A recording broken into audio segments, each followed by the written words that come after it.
এরপর প্রশ্ন হলো, স্বামী স্ত্রীকে তুই বলা যাবে কিনা, অথবা স্ত্রী স্বামীকে তুই বলতে পারবে কিনা, এ বিষয়ে কিছু বলেন।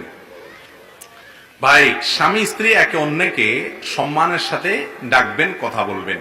আল্লাহ কোরআনে কারিমে পুরুষদেরকে বলেছেন, ওয়াশিরুহুন্না বিল মারুফ, তোমরা তোমাদের স্ত্রীদের সাথে দিনাতিপাত করো, সংসার করো সুন্দরভাবে, ভালোভাবে, সঠিকভাবে।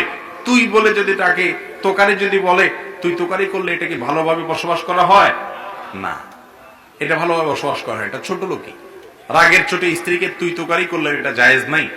একইভাবে কোন স্ত্রীও তার স্বামীকে তাচ্ছিল্য করে ছোট প্রকাশ হয় এরকম কোন কথা বলা জায়েজ নাই, কারণ তিনি তার বড় হিসাবে তাকে সম্মান করতে হবে, অভিভাবক হিসাবে তাকে সম্মান করতে হবে, তার আনুগত্য করতে হবে।